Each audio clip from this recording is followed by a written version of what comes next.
Good evening, students. Hello. Evening, sir.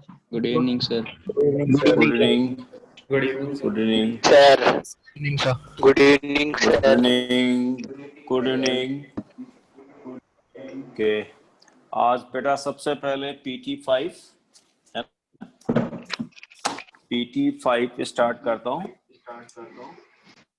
Okay. PT5 में question number first बताएं. Any doubt?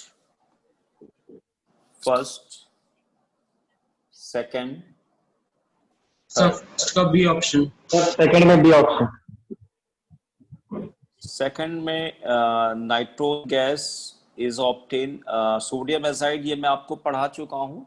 उसमें फजाल rule में बता चुका हूँ. एजाइड को हीट करने से नाइट्रोजन गैस मिलेगी.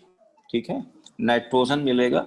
सोडियम एजाइड को हीट करने पर सोडियम मेटल मिलेगा और नाइट्रोजन गैस मिलेगी.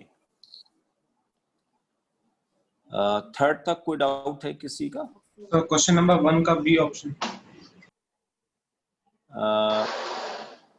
NO2 मिलेगी इसमें.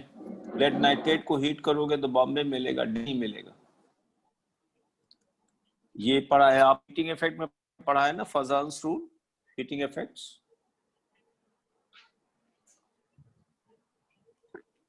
आ चुका है ना. लेड नाइट्रेट को हीट करने से क्या क्या मिलेगा? Metal oxide, NO2 plus oxygen. Third तक कोई डाउट? थर्ड का डी. थर्ड का दिल्ली बॉम्ब दिल्ली. अभी बताया, अभी बेटा एजाइड है ना तो नाइट्रोजन और बेरियम मिले. अभी जस्ट आपकी स्क्रीन पे लिखा हुआ है. Which of the following on heating do not produce nitrogen? Ammonium chloride और सोडियम नाइट्रेट से क्या मिलेगा? Ammonium chloride plus sodium nitrite combine करोगे क्या मिला? Ammonium nitrite plus NaCl. बोलो आया? अब इसको हीट करो तो क्या मिलेगा? नाइट्रोजन.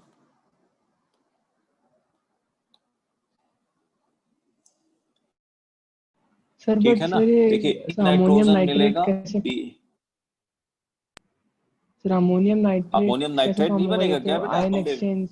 आयन एक्सचेंज पॉसिबल नहीं होगा ना. कौन क्योंकि सा? दोनों soluble है. किसकी बात कर रहे हो आप? किसकी आपने बात कर रहे हो आप? NH4Cl और NaNO3 ऑप्शन को आयन एक्सचेंज रिएक्शन करवाए ना. NaNO2 है. NaNO2 है. हाँ सर वही मतलब. अमोनियम, हाँ तो आयन एक्सचेंज नहीं होगा. दोनों सॉल्युबल है. तो NH4NO2 भी दोनों सॉल्युबल है क्या? बिल्कुल बिल्कुल. ये इनका कंसंट्रेट सोल्यूशन लिया जाएगा और इसी के साथ इसको हीट किया जाएगा. ठीक है ना. या आप ऐसा करें, इसको मोल्टेन स्टेट में लेने. दिक्कत क्या है?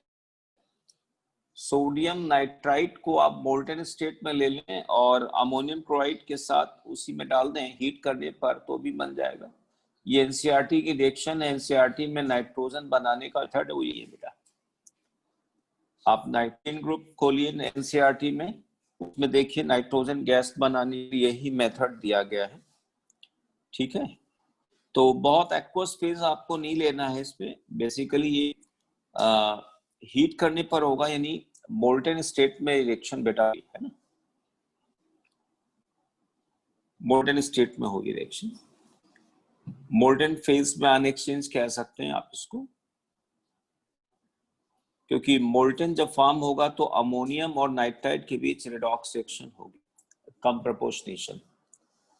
क्वेश्चन 4. डाउट ये था सर, ये जो हाँ NH4NO2 है ये भी सॉल्युबल है ना sir?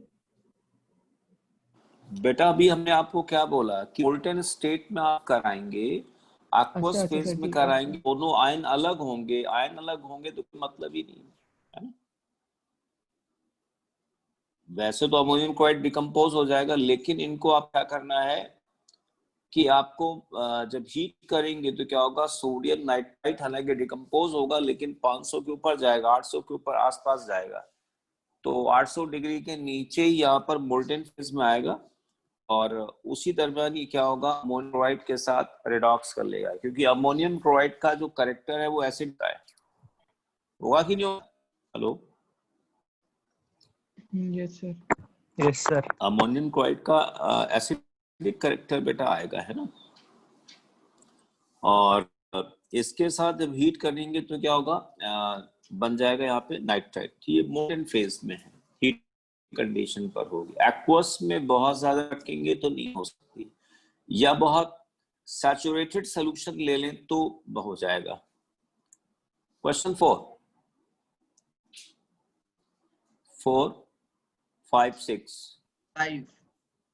7. So 5. Question: which of the following compound cannot be thermally decomposed even at high temperature? Bombay. बेटा सोडियम सीजियम होते हैं। Question 6, question 6, 7, question 7। सर 7. देखिए 7 में आपको 7 के आंसर बता बता दीजिए।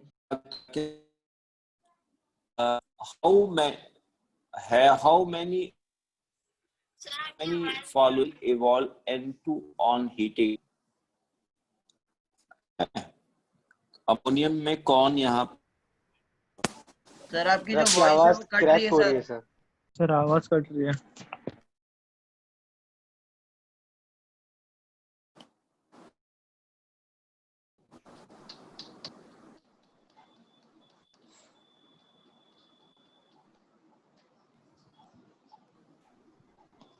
क्वेश्चन 7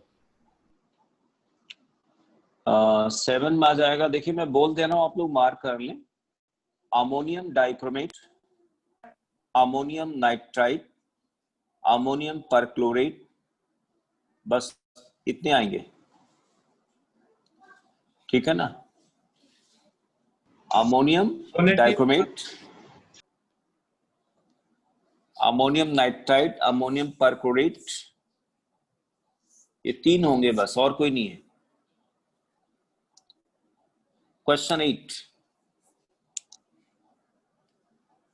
क्वेश्चन 8 में लिखा हुआ है, how many of following ammonium salts will अबोन ammonia gas on heating? Ammonium carbonate, ammonium carbonate होगा, ammonium acetate, ammonium chloride, ammonium sulphide, ammonium oxalate, ammonium sulphate, इतने होंगे। हेलो सर अमोनियम सल्फेट कैसे हुआ? सर एक और बार रिपीट कर देंगे। क्यों? अमोनियम सल्फेट आएगा नहीं आएगा? हालांकि राइट ब्लॉक का है, उसमें वीक ऑक्सीडाइजिंग कैरेक्टर बहुत अच्छा नहीं है। Ammonium carbonate, ammonium acetate. Sulphur +6 में है सर, तो वो ऑक्सीडाइजिंग। अरे बेटा एक बार नोट्स भी देखा करो गर्भेद, जरा सोचो भी। पिछले 1 ही 2 क्लास पहले बताया कि बेटा सल्फेट्स ऑक्सीडाइजिंग का काम तभी करेगा जब कंसंट्रेट सल्फ्यूरिक एसिड होगा ना। Yes sir. हाँ, तो यहाँ पर सल्फेट यानी डाइल्यूट सल्फ्यूरिक एसिड ऑक्सीडाइजिंग का काम नहीं करता है, जबकि नाइट्रिक एसिड वेरी डाइल्यूट तक भी ऑक्सीडाइजिंग का काम करता है। तो सल्फेट राइट ब्लॉक का जरूर है, लेकिन स्ट्रॉन्ग ऑक्सीडाइजिंग कैरेक्टर नहीं बेटा, ठीक है ना। तो सल्फेट इसमें नहीं है, और सल्फेट अमोनिया देगा। तो एक बार रिपीट करें, ध्यान से सुनो। Ammonium carbonate, ammonium acetate, ammonium chloride, ammonium sulphide, ammonium oxalate, ammonium sulphate, ठीक। एक यहाँ पर प्रॉब्लम ये है कि बेटा अमोनियम एसिटेट को हीट करने पर एसिटामाइड मिलेगा, ठीक है ना। इसका अभी मैंने कितने का नाम लिया है? 1, 2, 6 का नाम लिया। आंसर 6 दिया कि 5? वैसे मेरे हिसाब से आंसर यहाँ पे 5 आना चाहिए। एक्चुअली 6 तो आएगा, 6 आएगा, मैं मानता हूँ 6 ही आएगा। एक्चुअली क्या है कि जो अमोनियम एसिटेट है ना, अमोनियम एसिटेट को हीट करने पर, जैसे अमोनियम एसिटेट हुआ, अमोनियम एसीटेट को हीट करने पर एसिटामाइड मिलेगा, सॉरी NH2 प्लस वाटर मिलेगा, ठीक है ना। तो मेरे हिसाब से इसका सही आंसर 5 होना चाहिए। अमोनियम ऑक्सलेट, अमोनियम पहले लिखा गया था, इसमें गड़बड़ है, ये 5 ही आएगा बेटा। एसिटामाइड मिलेगा और एसिटामाइड की हाइड्रोलिसिस से अमोनिया मिलेगा। एसिटामाइड की हीटिंग से अमोनिया नहीं मिलेगा, ठीक है ना। ये आप लोग ऑर्गेनिक केमिस्ट्री में भी पढ़ते होंगे। हेलो, 5 कर लें हम सर?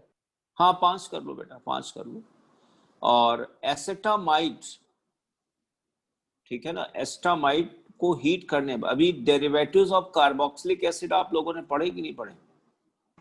नहीं नहीं पढ़े सर। नहीं पढ़े, अच्छा अच्छा, नहीं सर। ओके। मैं भी आज चेक कर लूंगा इसको ऑर्गेनिक की बुक में। आई एम श्योर कि एस्टामाइड बनेगा, एस्टामाइड तो बनेगा ही, लेकिन उसको हीट करने से अमोनिया नहीं मिलेगा जब तक कि आप उसको बेटा हाइड्रोलाइज नहीं करोगे, ठीक है ना। Okay, question 9। क्वेश्चन 9 में किसी का कोई डाउट है? सर ए का पी ऑप्शन। एम्फोटिक ऑक्साइड स्पीसीज मिलेगा Cr2O3, ठीक है ना, Cr2O3 मिलेगा, एम्फोटिक होता है। अदर डाउट ABCD में? और कोई डाउट? सर सी का एस ऑप्शन। सी का एस,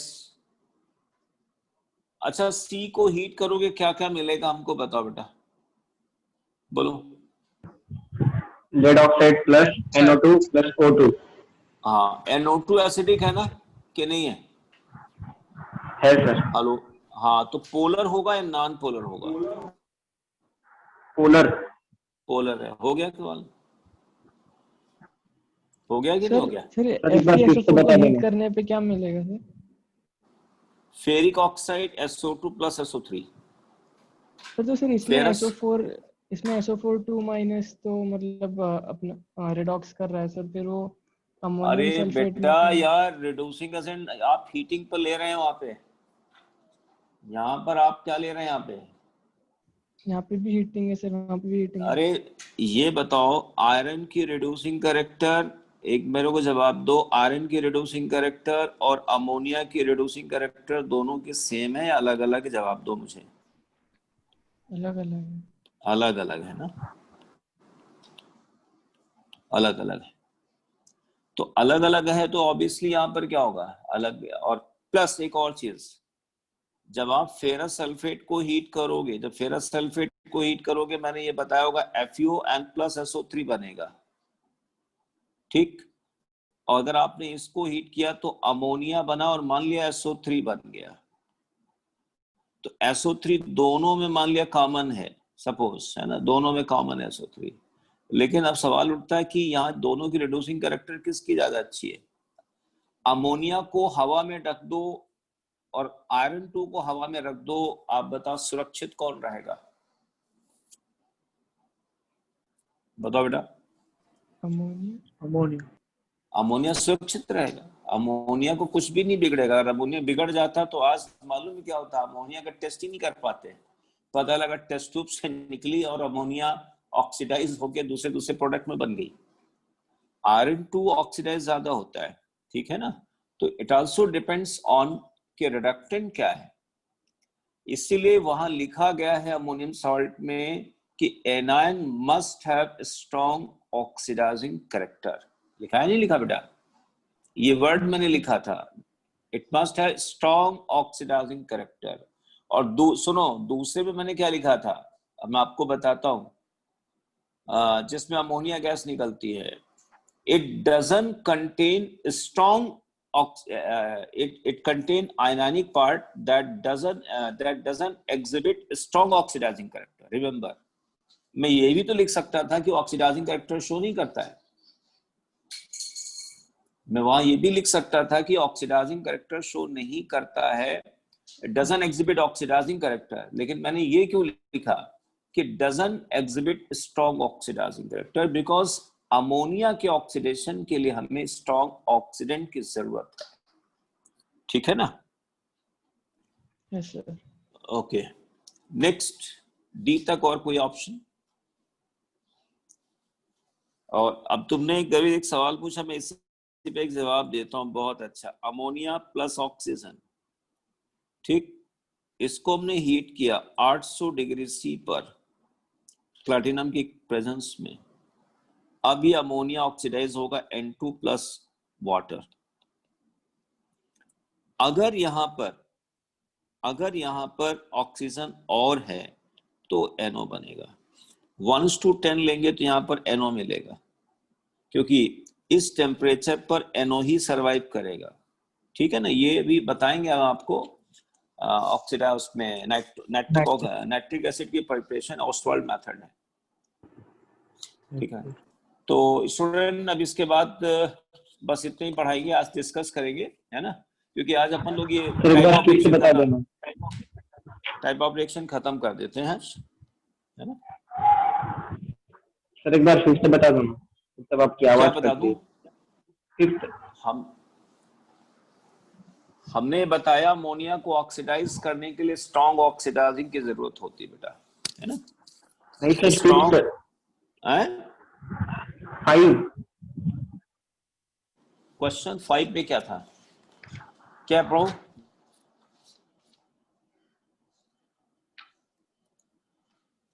क्वेश्चन 5 में है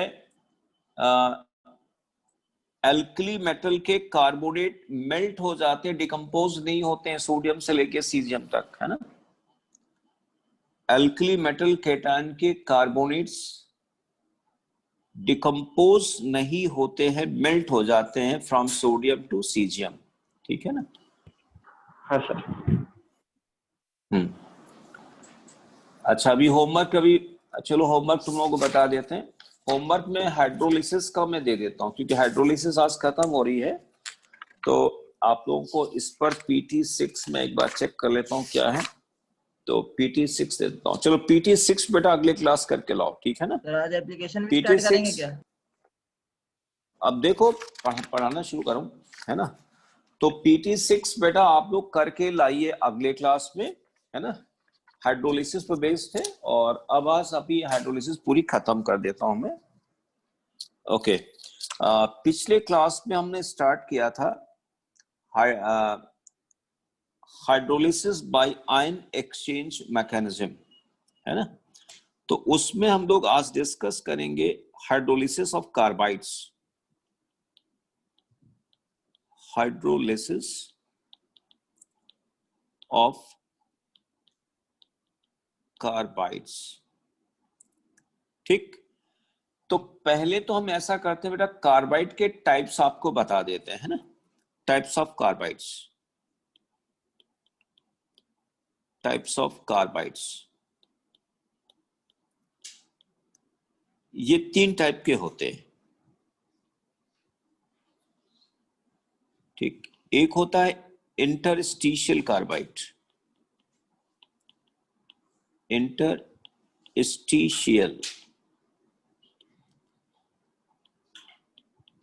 carbide, covalent carbides,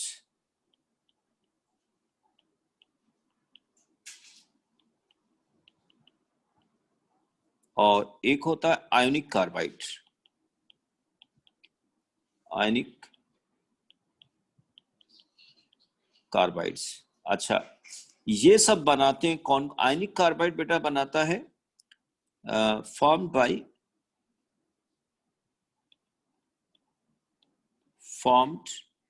bye S block metal and aluminium, है ना। और ये होगा formed by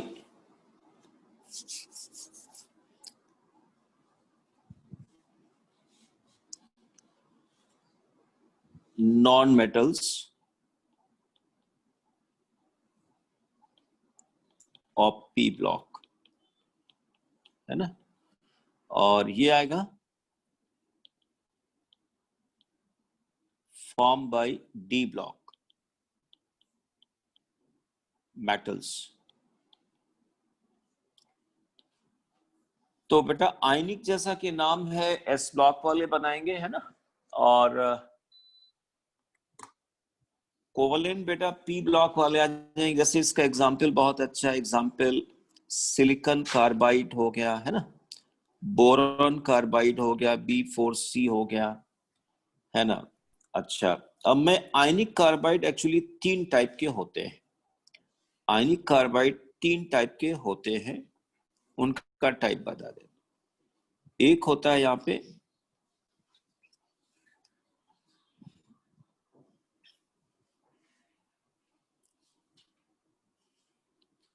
ionic carbides,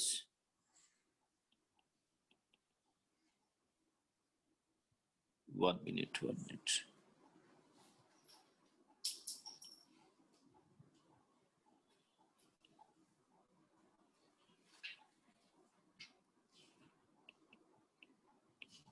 ionic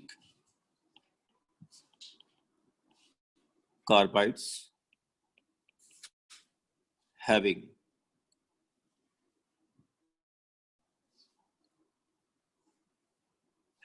anionic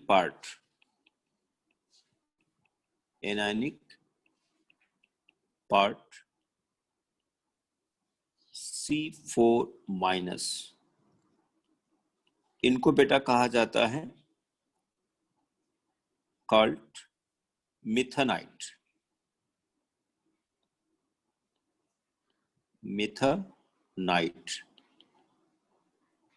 ज्यादा बड़ा हो गया, methanides. For example Al4C3, beryllium twice C, C2 2 minus, called acetylides. For example, CaC2, Na2C2, C3 4 minus, called propionides. For example, Mg twice C3. Okay, अच्छा, इसका example इसमें आपको बता देता हूं। For example Fe3C, WC, TC। Okay बेटा, सबसे पहले स्टार्ट करते हैं कहां से? चलो आयनिक कार्बाइड से ले लेता हूं, है ना, आयनिक कार्बाइड से। तो जैसा कि अभी हमने बेटा लिखा है, थोड़ा जगह कम थी तो इसलिए थोड़ा सा बहुत संभल के बेटा मैंने लिखा यहाँ पे, है ना, लेकिन एक्सप्लेन पूरा करूंगा। तो एक तो होता है यहाँ पे आयनिक कार्बाइड। आयनिक कार्बाइड कौन बनाते हैं? एस ब्लॉक के मेटल्स और एल्यूमिनियम। आयनिक कार्बाइड का बेटा डिवीजन फिर किया जाता है ऑन द बेसिस कि उसमें एनायनिक पार्ट क्या है। एनायनिक पार्ट क्या है? अगर एनायनिक पार्ट C4 माइनस है या C2 2 माइनस है या C3 2 माइनस है, तो अगर C4 माइनस लिखा गया तो बेटा इसको मिथेनाइट कहा जाता है। अच्छा, मिथेनाइट क्यों कहा गया, आप लोग बताइए बेटा, मिथेनाइट क्यों कहा जाए? क्योंकि अगर C पे 4 माइनस है तो ये कितने वाटर में जब डालोगे, जब आप इसको वाटर में बेटा डालोगे तो कितने H+ इसके साथ एसोसिएट होंगे? 4। तो क्या बनेगा? मीथेन बनेगा। तो इसलिए मिथेनाइट कहा गया। अच्छा, अब ये C2 2 माइनस, इसको एसिटाइलाइट क्यों कहा गया? एसिटाइलिन बनाएगा पानी। एसिटाइलिन बनाएगा क्योंकि ये कितने H+ एक्सेप्ट करेगा? 2, है ना। और C3 4 माइनस है, ये प्रोपानाइड बनाएगा, प्रोपाइन बनाएगा। पहले एक बार इसकी मैं जरा रिएक्शंस बता देता हूं आपको। जैसे स्टूडेंट, जैसे मान लिया यहां पर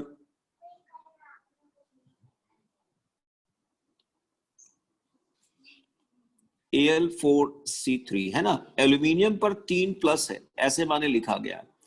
तो एल्यूमिनियम पर बेटा कितने कितने पॉजिटिव चार्ज हो गए बोलो? 12। एक एल्यूमिनियम पे 3 है तो 3 एल्यूमिनियम 4 एल्यूमिनियम 12 चार्ज हो गए। इसका मतलब 3 कार्बन पर 12 नेगेटिव है, तो एक कार्बन पर कितना हुआ? -4 हुआ। अब अगर मैं इसकी हाइड्रोलिसिस कराऊंगा रूम टेम्परेचर पर या हल्का सा वार्म करेंगे तो क्या होगा? H+ यानी एल्यूमिनियम कंबाइन करेगा हाइड्रोक्सिल 3N+ मीथेन मिल जाएगा। ठीक, ऐसे ही यहां पर अगर बेरिलियम 2C ले लूं प्लस वाटर, ध्यान दीजिए स्टूडेंट्स, बेरिलियम पर चार्ज है +2 का और बेरिलियम यहाँ पे 2 हैं, तो 2 बेरिलियम पर 2 प्लस है 4 हो गए और इस पर कितना आएगा? -4 आ जाएगा। तो आयन एक्सचेंज बेरिलियम हाइड्रोक्साइड बन जाएगा, N+ मीथेन गैस बन जाएगी। तो यानी इनको मीथेनाइट्स कहेंगे, है ना, इनको मीथेनाइट्स कहा जाएगा। ऐसे हम बात करें अगर मैकेनिज्म कौन सी? कोई मैकेनिज्म की आयन एक्सचेंज होगी, आयन एक्सचेंज, मेटल है ना। सर ये मीथेन गैस की प्रिपरेशन है ना? हाँ, मीथेन गैस की प्रिपरेशन पढ़ते होगे ना तुम लोग ऑर्गेनिक में, क्लास 9-10 में। कैल्शियम का +2 चार्ज है, बोलो। अच्छा बेटा, यहाँ एक कैल्शियम पर 2 प्लस हैं और इससे कांटेक्ट में 2 C है। इसका मतलब दोनों C पर टोटल 2 नेगेटिव हैं। Yes sir. 2 कार्बन है, 2 कार्बन है और इन दोनों कार्बन पर टोटल नेगेटिव चार्ज कितना है? 2 माइनस है ना। इसका मतलब एक कार्बन पर बेटा अपना माइक बंद कर दें, किसी की आवाज इको हो रही है, हेडफोन यूज करें। तो अगर मान लिया 2 नेगेटिव है तो यानी एक कार्बन पर 1 नेगेटिव, एक कार्बन पर दूसरा नेगेटिव आ जाएगा। अब कार्बन पर कितने इलेक्ट्रॉन हो गए? 5। हेलो, कार्बन पर कितने इलेक्ट्रॉन हो गए? 5 का मतलब ये हो गया और एक यहां पर क्या हो गया? लोन पेयर आ गया। एक लोन पेयर आ गया, एक लोन पेयर यहां पर आ गया ना स्ट्रक्चर। यस तो ये कितने H+ लेगा? 2 ले लेगा। तो यानी वाटर आ गया, रूम टेम्परेचर ऑब्लिक वार्मिंग, और ये बन जाएगा calcium hydroxide and plus CH double triple bond CH acetylene. अच्छा, फिर ये आ गया एसिटिलाइट। अब जैसे अगला केस हमने लिया Mg2C3 प्लस वाटर। स्टूडेंट ध्यान दें, रूम टेम्परेचर ऑब्लिक वार्मिंग, एक मैग्नीशियम पर 2 प्लस है तो 2 मैग्नीशियम पर कितना होगा? 4 प्लस। अच्छा, 4 प्लस आए तो यानी 3 कार्बन पर 4 माइनस है ना। 3 कार्बन पर 4 माइनस है तो एक कार्बन पर कितना हुआ? -4/3। इसका मतलब जानते हो क्या? इसका मतलब हुआ कि ये तीनों कार्बन आपस में कनेक्टेड है। Ring form. अरे पूरी रिंग मत बात सुनो, कनेक्टेड मैंने बोला, मे और मे नॉट बी रिंग, और 3 में रिंग कैसे हो जाएगा? तूने आंसर कैसे सोच रहा हूं? 3 में बेटा रिंग थोड़ी बन जाएगी है? ओके, मैं इसलिए कह रहा, देखिए यहां पर भी 3 है, इधर देखिए अंडरलाइन में कर रहा हूं, और यहां पे भी 3 है। वो डिफरेंस आया कि नहीं आया? यहां क्या है? 4 एल्यूमिनियम है, 4 एल्यूमिनियम है, एक एल्यूमिनियम पर 3 प्लस यानी 12 प्लस था, तो 3 कार्बन पर 12 नेगेटिव आया, और 12 नेगेटिव में मतलब एक कार्बन पर 4 माइनस, पूरा कट गया ना, और एक कार्बन का -4 आ गया, लेकिन यहां कट नहीं रहा ना, -4/3।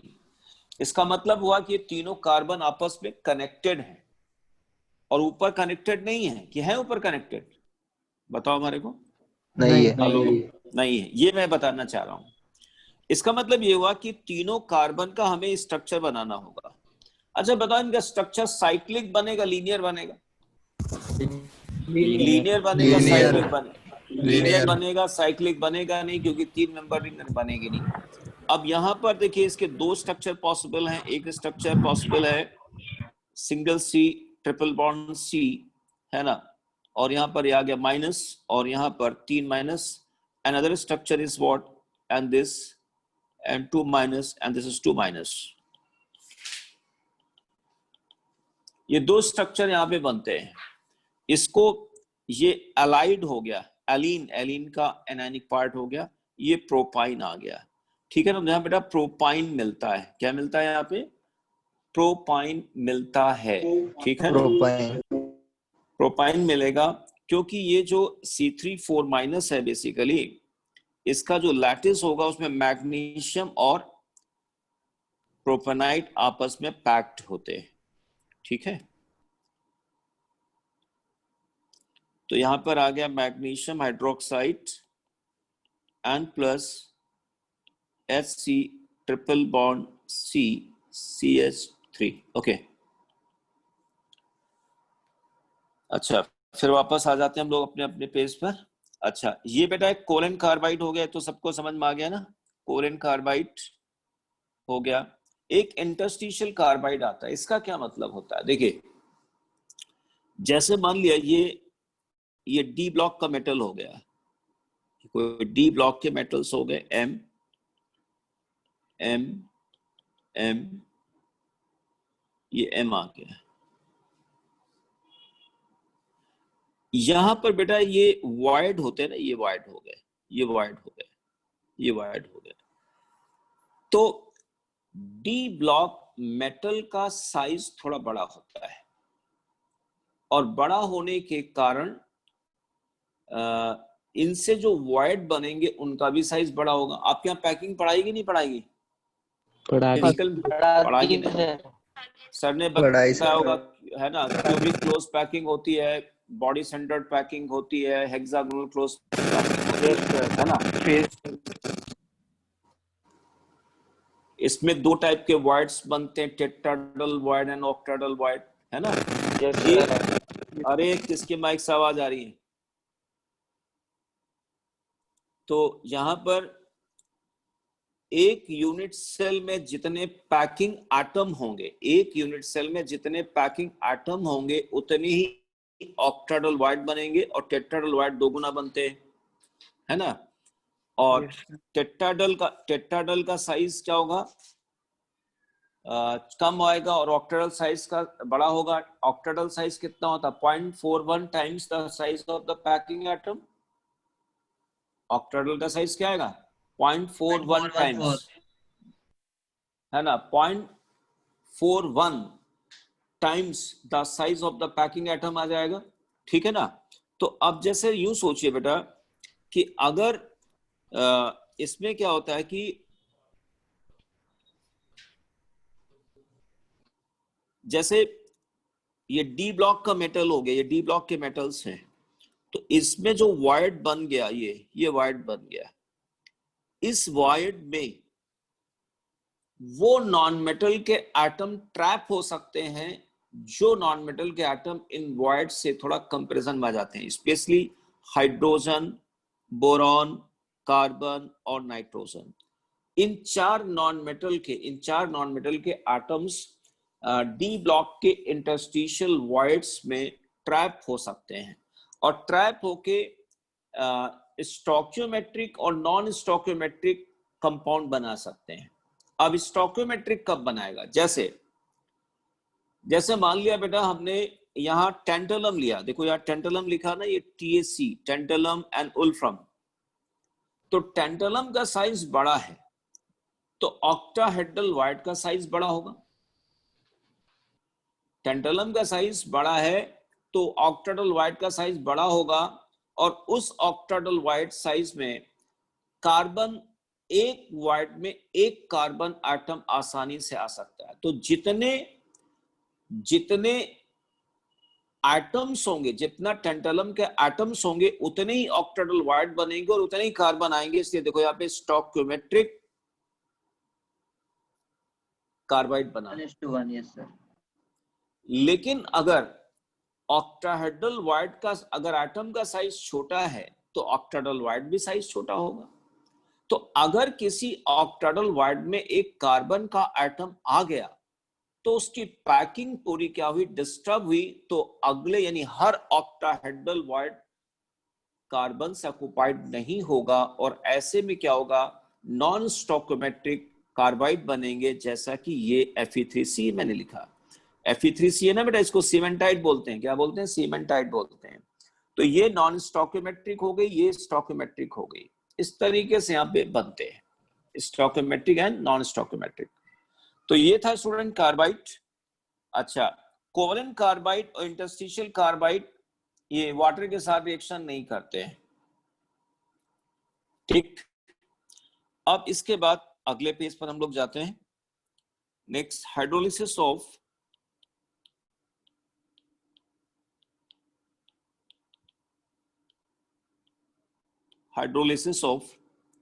Marshall's acid, Marshall's acid and Caro's acid.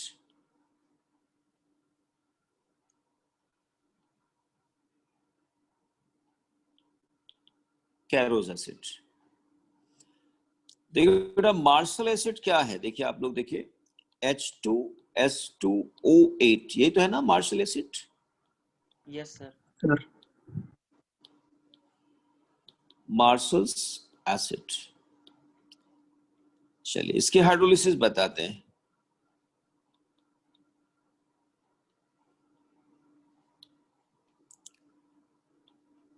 HOSOOSOH, double bond double bond double bond and double bond, है ना, ठीक। मान लीजिए ये वाटर मॉलिक्यूल है, रूम टेम्परेचर पर अटैक करेगा। बताएं बेटा, वाटर कहाँ अटैक करेगा? पेरोक्सफ्लेम पे। सल्फर पर। ये बॉन्ड ब्रेक ऐसे होगा नहीं? अच्छा, फिर यहां क्या बन गया? HOSOOSO minus OH2 plus double bond OH double bond, ये आएगा। बताएं स्टूडेंट्स, इसके बाद क्या होगा? इसके बाद स्टूडेंट क्या होगा? H+। इसके बाद H+ निकलेगा और ये यहां से ब्रेक हो गया, बॉन्ड वीक है। अब यहां से आ गया क्या? HOS double bond OOH plus HOSOH double bond, एक मिनट बेटा, डबल बॉन्ड O, ये आ गया कैरोज एसिड।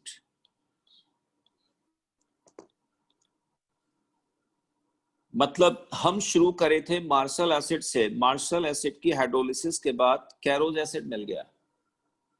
अब कैरोज एसिड का फिर हाइड्रोलिसिस कराएंगे तो बेटा फिर क्या होगा? अगले पेज पे जा रहा हूं मैं, है ना, अगले पेज ले रहा हूं। फिर इसका हाइड्रोलिसिस बेटा होता है तो अब बन जाएगा क्या?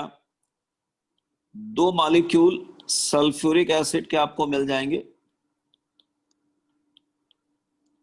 Double bond O, and 1 molecule hydrogen peroxide का मिलेगा। चेक करिए, सही है ना? तो यहां पर क्या हुआ बेटा? एडिशन फॉलोड बाय एलिमिनेशन ही तो हुआ कि नहीं हुआ? बोलिए। SN2 से इनिशिएट हुआ कि SNA से? SNA से। तो अच्छा, इसके बाद कैरोज एसिड आया। कैरोज एसिड को मैं यहां पर आइसोलेट करता हूं, है ना, can be isolated. on partial hydrolysis.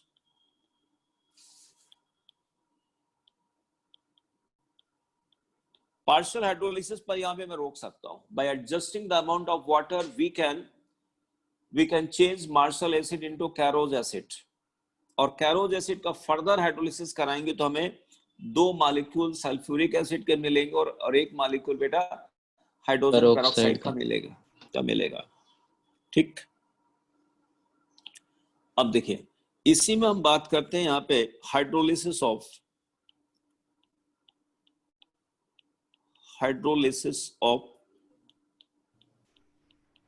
Peroxy di phosphoric acid.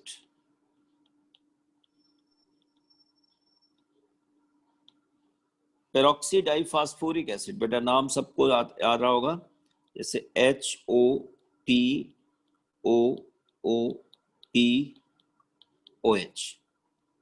Double bond OH and OH है ना. इसका हमने हाइड्रोलिसिस कराया, मैकेनिज्म आई SNAE. अब बेटा प्रोडक्ट क्या बना है, मैकेनिज्म नहीं बताऊंगा, हम यहाँ पे वही मैकेनिज्म लगी जो भी हमने बताया, HOPOOH है ना, double bond O and OH, ये बन गया N प्लस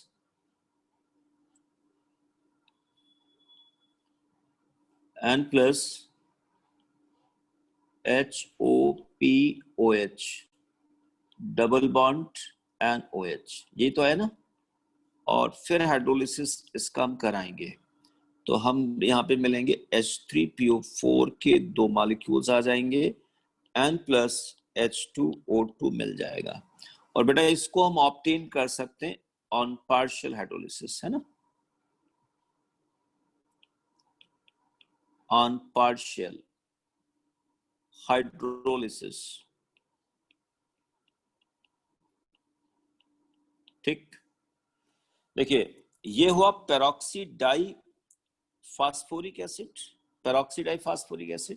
ये हुआ पेरोक्सी फास्फोरिक एसिड, और ये फास्फोरिक एसिड, ये हाइड्रोजन पेरोक्साइड. ठीक. अच्छा P4O10 का आप लोगों को यहाँ बताया गया है कि नहीं बताया गया बेटा? P4O10, हेलो, कभी 11th में आप लोगों ने P410 पढ़ा कि नहीं पढ़ा? हेलो, पढ़ा है सर. पढ़ा है सर. स्ट्रक्चर स्ट्रक्चर नहीं उसकी हाइड्रोलिसिस आती है ना बेटा? नहीं सर, नहीं. नो नहीं सर. सर, टीटी में है सर. नहीं सर, हाइड्रोलिसिस नहीं पढ़ी. नहीं, जैसे बताते हैं ना कि कौन कौन से एसिड बनते हैं. चलो एक P410 का बता देता हूँ आप लोगों को.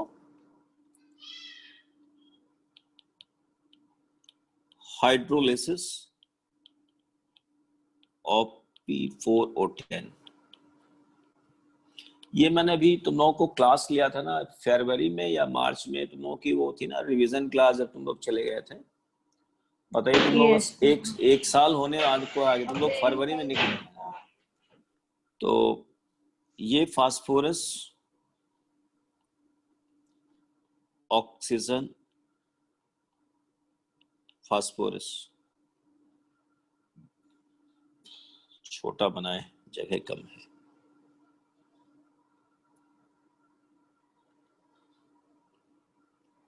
फास्फोरस डबल बॉन्ड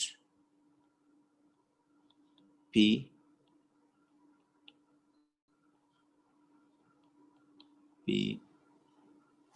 अरे क्या करो मैं,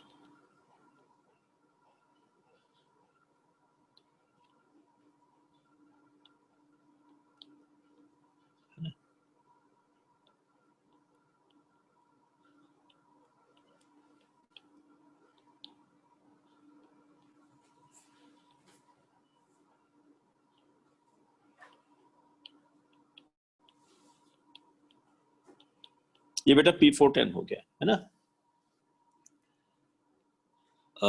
वाटर मॉलिक्यूल अटैक करेगा, तो वाटर मॉलिक्यूल कहाँ अटैक करेगा? इस पे ऐसे.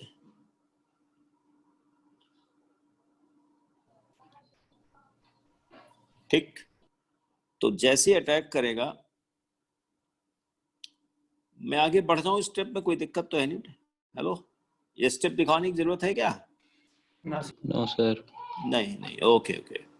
तो सबसे पहले बेटा यहाँ पर क्या बन गया, यहाँ पे ये बन गया P O P.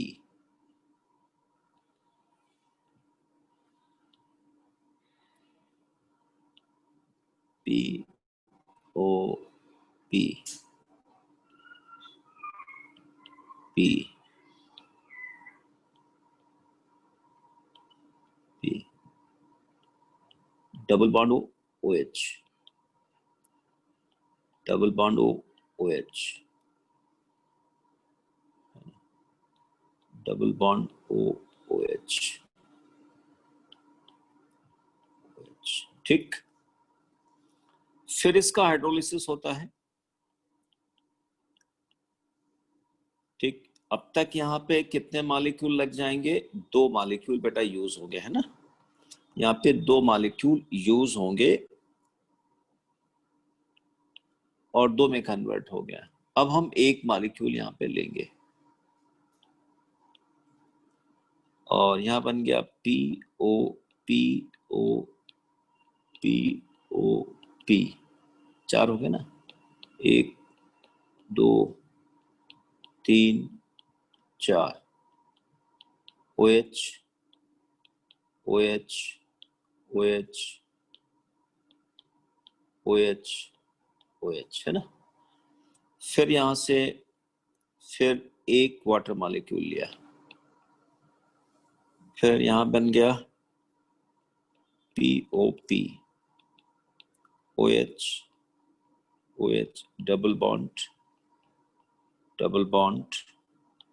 OH OH, इसके 2 मॉलिक्यूल मिले। फिर हमने 2 वाटर यूज किया, HOP OH double bond OH, 4 molecule बन गए। ओके,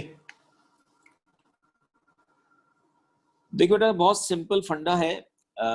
किसी भी मॉलिक्यूल में अगर ऑक्सी लिंकेज है ना बेटा, किसी मॉलिक्यूल में अगर ऑक्सी लिंकेज है तो उस ऑक्सी लिंकेज की हाइड्रोलिसिस में 1 वाटर मॉलिक्यूल यूज होता है। तो सबसे पहले यहां पर क्या हुआ कि यहां बेटा ये जो पीओपी बॉन्ड्स है ना, ये पीओपी बॉन्ड कन्वर्ट हो गए, ये बन गया, है ना? इसके बाद इसमें 4 पीओपी बॉन्ड्स हैं, वो उनमें से 1 पीओपी बॉन्ड को हमने डिस्ट्रॉय किया और उसमें कन्वर्ट हो गया, है ना? फिर इसके बाद ये वाला फॉर्म आ गया। इनके नाम बताइए क्या क्या होंगे। जैसे इसका नाम तो हो गया, सबको मालूम है, आर्थोफॉस्फोरिक एसिड, आर्थोफॉस्फोरिक एसिड हो गया। इसका नाम हो गया पायरोफॉस्फोरिक एसिड, है ना?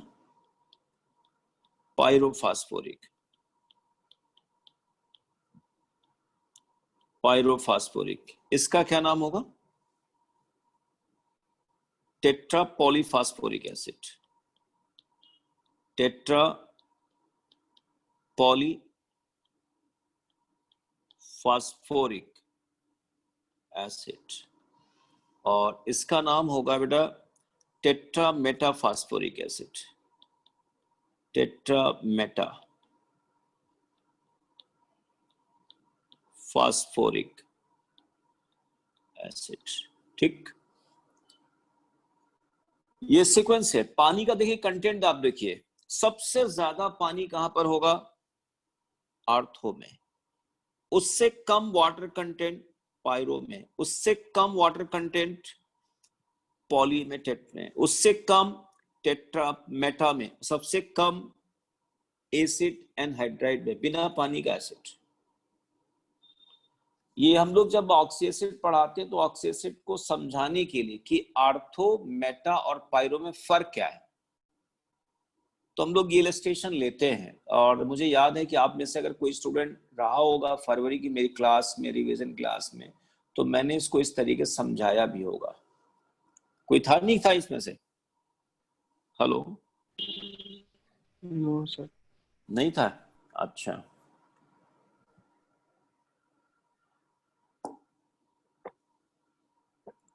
अच्छा, कोई डाउट क्वेश्चन बेटा किसी का? आगे बढ़ूं? ओके तो बेटा अब हम बात करेंगे नेक्स्ट हाइड्रोलिसिस ऑफ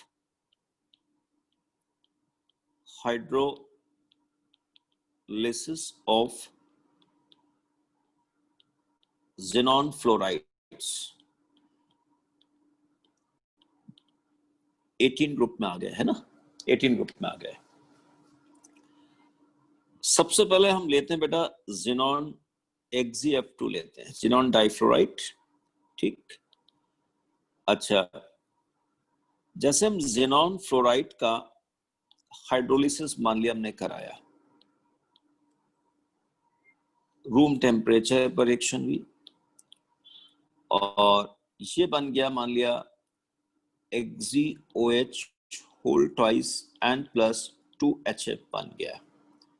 यहां से फिर क्या हुआ, माइनस वाटर निकल गया, फिर यहां बचा XeO बचा, N प्लस ट्वाइस HF आया और फिर ये ब्रेक कर जाएगा xenon में plus twice HF plus half O2 में और फाइनल इक्वेशन ये आएगी रूम टेम्परेचर, है ना। और इसका मतलब हुआ aqueous solution of XeF2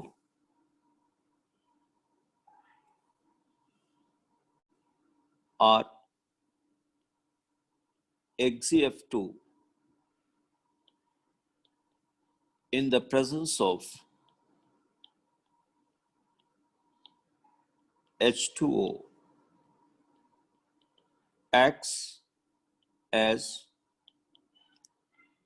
a strong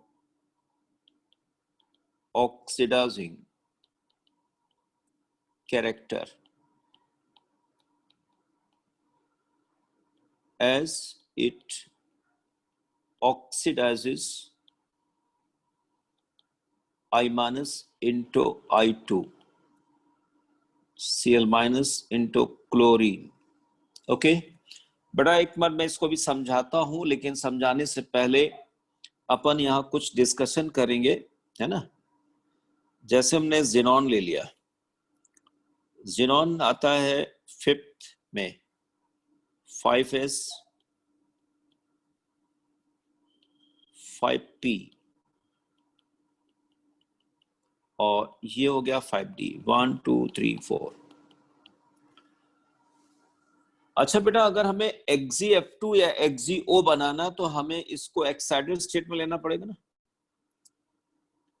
तो हमने इसको एक्साइटेड स्टेट में लिया, डेल्टा H1 ले लिया और xenon यहां पर आ गया फर्स्ट एक्साइटेड स्टेट में आ गया। तो जब फर्स्ट एक्साइटेड स्टेट में आ गया 5s 5p 1 2 3 4 5d 2 4 6 and this one. और यहां से हमने मान ली इसके साथ ऑक्सीजन जोड़ दिया सिग्मा और ये आ गया पाई। एक बात जरा सब लोग बेटा सोचिए, हेलो या और बना लेता हूं वन मोर। मान लिया हमने इसको और डेल्टा H1 हीट दिया, यहां से फिर हमने हीट दिया xenon। ये मैं आ गया यहाँ पे सेकेंड एक्साइटेड स्टेट, देन यहाँ पे third excited state xenon third excited state 5s 5p 1 2 3 4 5d 1 2 3 4 5 6 oxygen oxygen oxygen पाई पाई पाई। और ये बन गया बेटा XeO3। यहां मैं बनाना चाहता हूं XeO2 और यहां मैंने बनाया XeO। देखो बेटा, ज़ीनॉन एक नोबल गैस है, स्टेबल इलेक्ट्रॉनिक कॉन्फ़िगरेशन है, बोलो है ना। तो ज़ीनॉन को मैंने डेल्टा H1 हीट दिया, यानी इसके इलेक्ट्रॉन को एक्साइट कराया। एक्साइट कराने के बाद इसके 2 अनपेयर्ड इलेक्ट्रॉन मिल गए, और मान लिया 2 अनपेयर्ड इलेक्ट्रॉन मिल गए, इसने ऑक्सीजन के साथ बॉन्ड बना लिया और बन गया XeO। लेकिन XeO में बेटा एक सिग्मा बॉन्ड होगा और एक पाई बॉन्ड है। तो हमको ये बताओ, ऊपर स्क्रीन पे देखो, एक मैं XeF2 लिख दूं और एक बार हम XeO लिख दूं, इन दोनों में लेस स्टेबल कौन होगा? XeO। XeO लेस स्टेबल होगा, क्योंकि XeO में देखिए एक्साइटेशन में जितना XeF2 और XeO दोनों को बनाने में एक्साइटेशन में तो सेम एनर्जी लगी, लेकिन XeF2 में 2 सिग्मा मिले और वहां पर एक सिग्मा और एक पाई मिला, तो पाई बॉन्ड तो बेटा वीकर होगा, नंबर 1। और ज़ीनॉन का XeO बॉन्ड भी वीकर है as comparison to xenon F bond. बोलो है ना। Yes sir. इसलिए स्टूडेंट आपको बता दें, XeO अनस्टेबल होता है, XeO अनस्टेबल होता है और तुरंत टूट जाता है, तुरंत ब्रेक कर जाता है। अब आगे मान लिया हम बढ़ गए, अभी मैं आगे बढ़ गया, मान लिया मैं सेकेंड एक्साइटेड स्टेट में आ गया। अब हमारे पास में 4 अनपेयर्ड इलेक्ट्रॉन आ गए, 4 अनपेयर्ड इलेक्ट्रॉन आ गए। एक बार हमने बनाया XeF4 बना लिया और एक बार हमने बनाया XeO2 बना लिया। तो अगेन XeF4 और XeO2 में कंपैरिजन अगर मैं करूं तो स्टेबिलिटी किसकी ज्यादा होगी? XeO2। XeF4 की ज्यादा होगी, क्योंकि XeF4 में 4 सिग्मा है, रिमेंबर। और XeO2 में 2 सिग्मा है और 2 पाई, 2 सिग्मा 2 पाई, ठीक है ना। लेकिन अगर मैं आपसे ये पूछूं कि Xeo और XeO2 में कौन ज्यादा स्टेबल होगा, उस पे जवाब क्या होगा आपका? XeO2 थोड़ा स्टेबल ज्यादा होगा Xeo की तुलना में। मैं भी समझाऊंगा ऐसा क्यों। अब मान लिया एक बार हम XeF6 ले लें और XeO3 ले लें, तो अगेन XeF6 के मुकाबले XeO3 लेस स्टेबल होगा। अच्छा, अब हम इनके ऑक्साइड के बारे में बात करते हैं। Xeo, XeO2, XeO3 में जैसे जैसे हम Xeo से XeO3 की तरफ बढ़ते हैं, बोले स्टेबिलिटी बढ़ेगी या कम होगी? इसका जवाब दीजिए आप। बढ़ेगी। स्टेबिलिटी क्यों बढ़ रही है, उसका जवाब मैं आपको देता हूं। पहला रीजन बेटा देखिए, मान लिया फर्स्ट एक्साइटेड स्टेट में, मान लिया यहां पर फर्स्ट एक्साइटेड स्टेट में मान लिया यहां पर 8 किलो जूल एनर्जी लगी, 8 किलो जूल एनर्जी पहले एक्साइटेड में लगी। दूसरे में मान लिया यहां पे 10 किलो जूल एनर्जी लगी, दूसरे में 10 बढ़ा क्यों दिया, और तीसरे में मान लिया 13 किलो जूल एनर्जी लग गई। बढ़ती जाएगी ना एनर्जी? Hello, yes sir. बढ़ती जाएगी।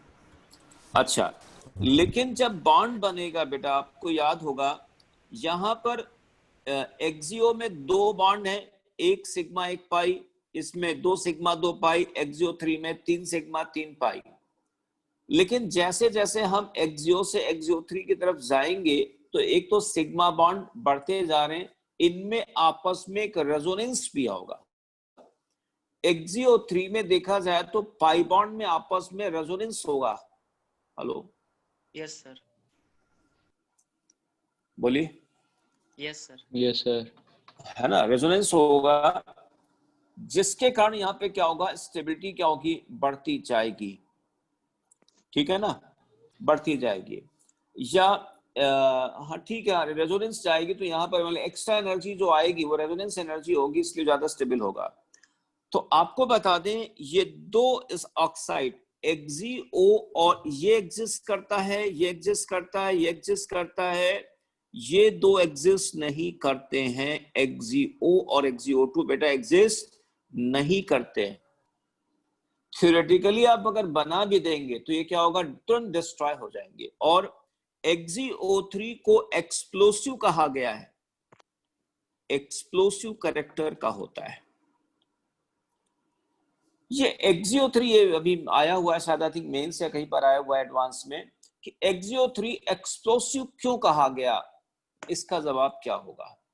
नंबर 1, XeO3 बेटा लेस स्टेबल है, बोलो है ना।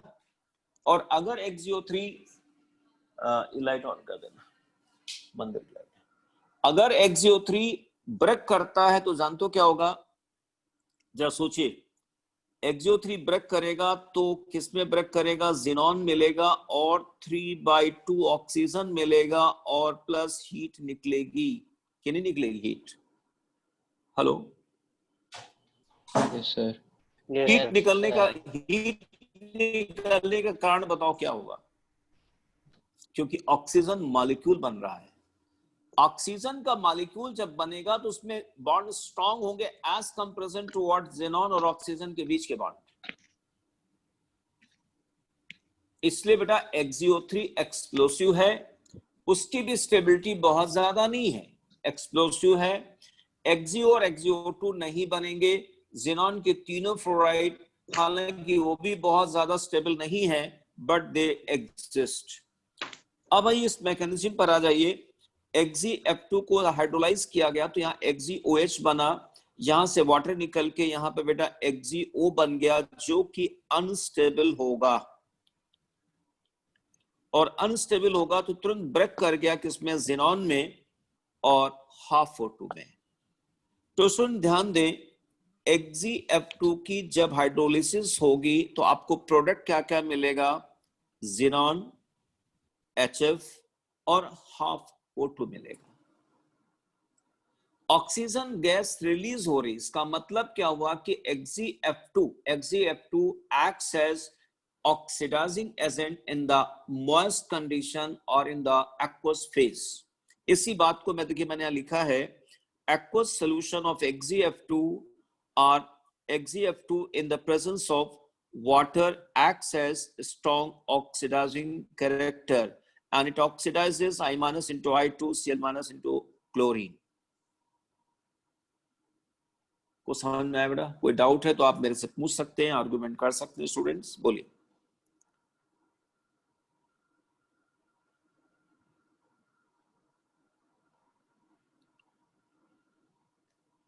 ओके, नेक्स्ट बेटा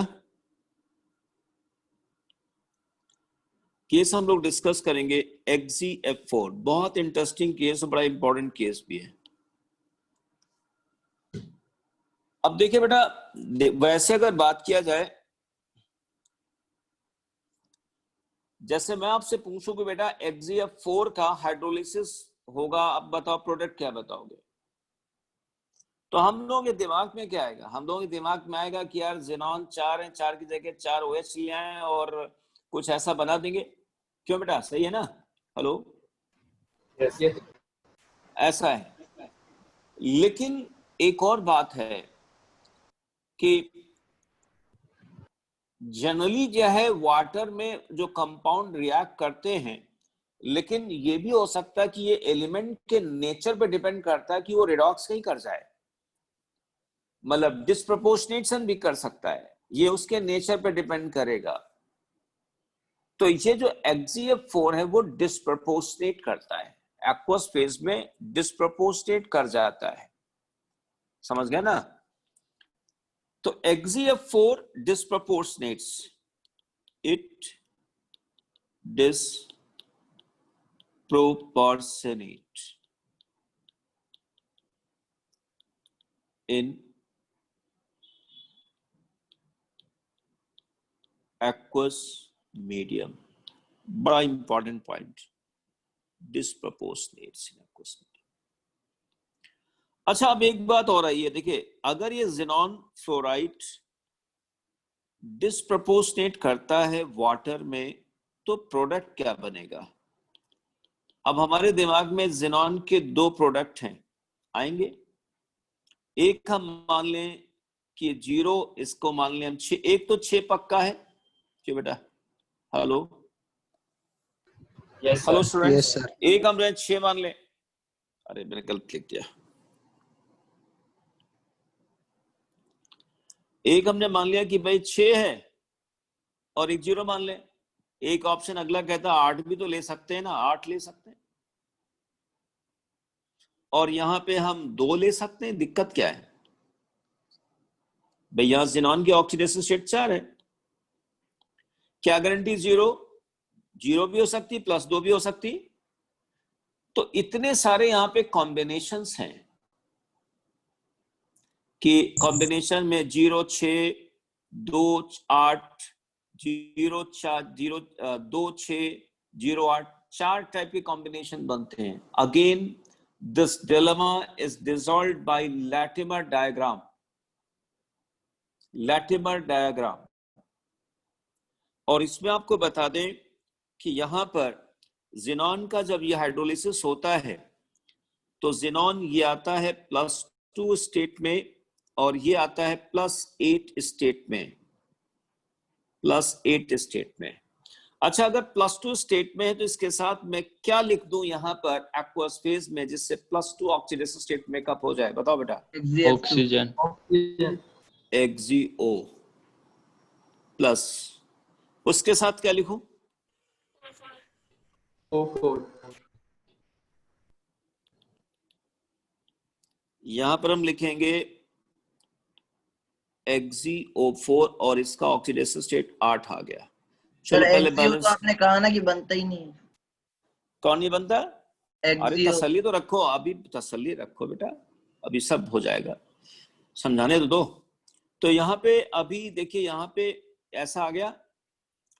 अब इसको बैलेंस करिए, 4 से यहाँ पे +2 आ गए, यानी 2 इलेक्ट्रॉन एक्सेप्ट किए। यहाँ पर क्या हुआ, 2 इलेक्ट्रॉन, यहाँ पर 4 इलेक्ट्रॉन, इसको मैं 2 से मल्टीप्लाई कर दो, बात बराबर हो गई। 3 ज़ीनॉन हो गए, यानी 12 HF हो गए, 12 HF आ गया।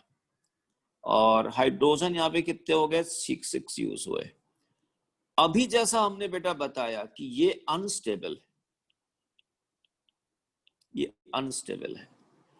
अच्छा, XgO4 के बारे में क्या कहना है, ये स्टेबल होगा नहीं होगा? देखिए जरा सोचिए, XgO4 का मतलब हुआ यहां पर 1 2 3 और ये 4। हाइब्रिडाइजेशन यहां क्या बनेगा, S Px Py Pz dxy dyz dzx dx square minus y square and dz square। तो इसका हाइब्रिडाइजेशन तो बेटा sp3 है, am I right? तो इतने ऑर्बिटल तो हो गए हाइब्रिडाइजेशन में, इसका मतलब, और 4 पाई बॉन्ड और बनाने हैं। तो ये भी पाई बॉन्ड बनाएगा, ये भी पाई बॉन्ड बनाएगा, ये भी पाई बॉन्ड बनाएगा, 3 पाई बॉन्ड तो बन गया, चौथा पाई बॉन्ड कहां से बनेगा? इसका मतलब इनमें से कोई पाई बॉन्ड बना रहा है ऑक्सीजन के साथ, बोलिए। हेलो, XgO4 में यानी चौथा पाई बॉन्ड किसी एक्सियल डी ऑर्बिटल से बन रहा होगा। अच्छा, अगर बन रहा होगा तो आप बताइए ये कंप्रोमाइज होगा कि नहीं होगा? अगर चौथा बॉन्ड dx² - y² से बन रहा तो एक कंप्रोमाइज हुआ, तो ये कंप्रोमाइज की लाइफ कितनी होगी? बहुत ज्यादा, बहुत कम? बहुत कम। बहुत कम होगी। इसीलिए बेटा क्या होगा, ये अनस्टेबल होगा, ये डजंट एग्जिस्ट अदर, है ना, unstable and doesn't exist, unstable. और इनस्टेबल क्या होगा, ये भी क्या होगा, डजंट एग्जिस्ट, अनस्टेबल। और इसके बाद फिर क्या होगा, ये बेटा ब्रेक कर जाएंगे, ब्रेक कर जाएंगे। बताइए क्या बना, twice xenon xenon plus twice XgO3 twice XO3 and plus oxygen कितना मिला, एक ऑक्सीजन मॉलिक्यूल यहाँ से, हाफ यहाँ से, तो 3/2 ऑक्सीजन मिल गया and plus twice and 12 HF आ गया यहाँ पे। सर अरे रुको एक मिनट, प्लस 12 HF यहाँ पे आ गया और ये इसकी हाइड्रोलिसिस होगी। तो फाइनल प्रोडक्ट यहाँ पे बना। ठीक, एक मिनट, अभी मैं आपका सब डाउट लेता हूं, लेकिन पहले मेरे को समझाने दीजिए। मान ली इसी रिएक्शन को हमने याद कर लिया, बेटा ध्यान दो, इस रिएक्शन को हमने याद कर लिया कि यार ये डिस्प्रपोर्शनेट करेगा। अब मैं इसकी डायरेक्ट रिएक्शन बनाना चाहता हूं। मैंने कहा इसकी डायरेक्ट रिएक्शन ऐसे बनाता हूं, XeF4 एंड प्लस वाटर, और ये डिस्प्रपोर्शनेट कर रहा है एक ज़ीनॉन में, और यहां पर आ गया XeO3 में डिस्प्रपोर्शनेट होता है। बैलेंस करिए, इसका ऑक्सीजन 0, इसका आ गया +6, बैलेंस करिए, इसका +4 आ गया, तो +4 से 0 इसने 4 इलेक्ट्रॉन लिए और इसने 2 इलेक्ट्रॉन रिलीज किए, ठीक है ना। तो हमने इसको 2 से बेटा मल्टीप्लाई कर दिया और यहाँ पर आ गया 3 और यहाँ पर हमने 12 HF लिख दिया और 6 वाटर आ गया। अब आप एक बात जरा देखिए, दोनों रिएक्शन का कंपैरिजन देखिए। एक ऊपर वाली रिएक्शन देखिए, ये प्रोडक्ट मिला हुआ है, और एक यहां पर बेटा ये प्रोडक्ट मिला हुआ है।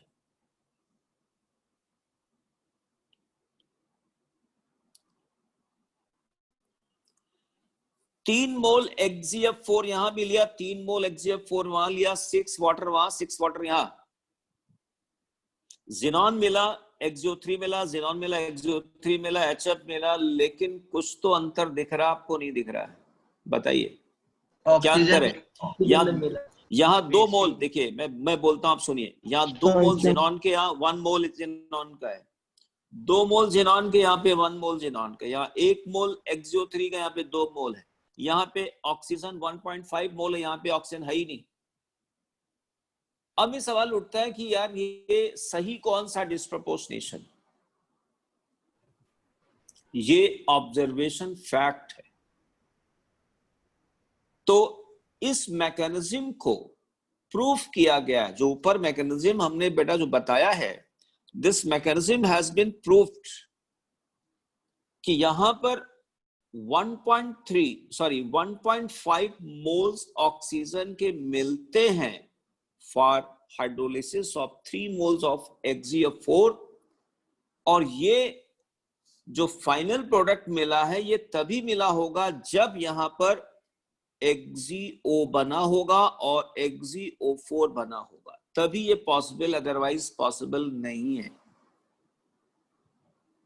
इसलिए इस रिएक्शन की कभी भी बैलेंसिंग करोगे तो पहले ज़ीनॉन +2 लोगे और +8 से बैलेंसिंग करोगे, तभी रिएक्शन यहां पर आएगी, अदरवाइज बैलेंसिंग नहीं आएगी। सही, ठीक है बेटा। तो on the basis of observation कि 1.45 moles of oxygen are release for 3 mole for hydrolysis of 3 mole of XeF4, और इसी पर ये मैकेनिज्म डिसाइड हुई है, ठीक है ना। तो ये बेटा गलत है, रॉन्ग हो गया। अब अपने डाउट क्वेश्चन रेज कर सकते हैं, बताएं। सर वो XeF4 माइनस के फॉर्म में तो एग्जिस्ट कर सकता है ना? XeF4 माइनस में क्यों आएगा, बताइए, जवाब दीजिए। सर 4 पाई बॉन्ड नहीं बन सकते, पर O पे माइनस तो आ सकता है ना? तो O पे माइनस, तो एक अनपेक्टान कहाँ रह जाएगा बेटा, हमको बताओ। अनपेक्टान ज़ीनॉन पर रहेगा, नहीं रहेगा बेटा? हाँ सर रहेगा। हमको बॉन्ड नहीं बनाना है, रिमेंबर, हमको इलेक्ट्रॉन का जोड़ नहीं निकालना है, हमको बेटा स्टेबिलिटी भी देखनी है।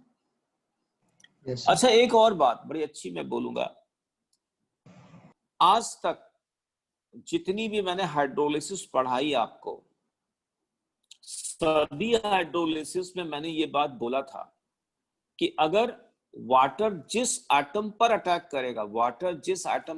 करेगा, जिस लीस्ट इलेक्ट्रोनेगेटिव एटम पर अटैक करेगा, अगर वो अपने कॉमन ऑक्सीडेसिव स्टेट में है, ग्रुप की कॉमन ऑक्सीडेसिव स्टेट में है, तो बेटा नॉन रेडॉक्स रिएक्शन होगा। लेकिन आज देखिए वही बात यहां पे देखिए, XeF4 देखिए, XeF2 देखिए, यहां देखिए रिडॉक्स हो रहा है। तो आज हमारा वो जो पॉइंट है उसमें थोड़ा सा चेंज हम लाएंगे। अब देखिए, अब इसीलिए हमने कहा था बेटा लास्ट तक ये बिल्कुल फाइनल हो जाएगा।